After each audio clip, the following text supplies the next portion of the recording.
কর প্রদান সহজ করতে চট্টগ্রাম সিটি কর্পোরেশনের আয়োজনে চট্টগ্রামের দামপাড়া ওয়াসায় কর মেলার আয়োজন করা হয়েছে। এই মুহূর্তে সেখানে কিছুক্ষণ আগে সেই কর মেলার উদ্বোধন করলেন city mayor doctor Shahadat Hossain. মূলত সার্কেল 1 এবং 5-এর অধীনে যারা রয়েছে, যে ওয়ার্ডগুলো রয়েছে, বিশেষ করে 1, 2, 3 এবং 7, 8, 15, 16, 21, 22 যেই ওয়ার্ডগুলো রয়েছে, সেই ওয়ার্ডের সদস্যরা কিন্তু সেখানে কর দিবেন এবং কর মূলত এই সহজ করার লক্ষ্যে কিন্তু এই আয়োজন।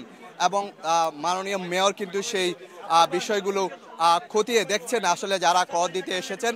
এবং মূলত এখানে লাইসেন্স নবায়ন, লাইসেন্স যে নতুন লাইসেন্স করা, ট্রেড লাইসেন্স করা, পাশাপাশি কর দেওয়া এবং যেই করগুলো দীর্ঘদিন ধরে আটকে আছে সেগুলো সহজ করা সহ নানা বিষয় নিয়ে এখানে বক্তব্য। আমরা একটু মেয়রের কাছে যাওয়ার চেষ্টা করি। আসলে ভাই, আগে 30 সেকেন্ডে যদি একটু বলেন আসলে কি মেসেজ দিচ্ছেন আজকে নগরবাসীর জন্য? নগরবাসীকে আমি এটাই বলতে চাই যে কর দিন, শহরকে সুন্দর করুন। আমরা কাকেও করের বোঝা চাপাবো না, এটা আমি বলতে চাই। যে আগের যারা এসেছে তারা জোর করে করের বোঝা চাপিয়েছে, দুর্নীতি করেছে।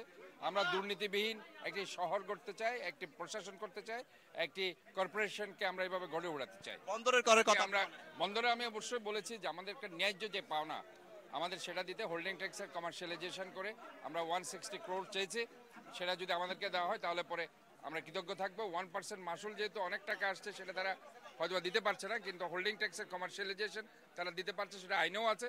কাজে যেহেতু আইনে যেহেতু আছে, কাজে তারা এটা যাতে দেয়, আমি তাদের প্রতি আহ্বান জানাচ্ছি। ধন্যবাদ মেয়র মহোদয়কে। আমরা আসলে দেখলাম এই মুহূর্তে মেয়র বিভিন্ন জায়গা কিন্তু পরিদর্শন করছেন, বিভিন্ন করের মেলা, বিভিন্ন যে স্টলগুলো রয়েছে সেগুলো পরিদর্শন করে দেখছেন। চট্টগ্রাম শহরে যে 41টি ওয়ার্ড রয়েছে, সে ওয়ার্ড থেকে প্রায় 5 থেকে 6, 5 এবং 1 এবং 5 যে সার্কেল রয়েছে রাজস্ব, অর্থাৎ চট্টগ্রাম সিটি কর্পোরেশনের রাজস্ব আদায়ে অন্যতম যে খাত সেটা হচ্ছে কর এবং ট্রেড লাইসেন্সের। সেক্ষেত্রে এই দুটি বিষয়ে সবচেয়ে বেশি গুরুত্ব দেওয়া হচ্ছে। এবং কিছুক্ষণ আগে মেয়র যেটি ঘোষণা দিলেন, অবশ্যই নগরবাসী যেন তাদের কর আদায় করে। এই ছিল আমার কাছে সর্বশেষ তথ্য।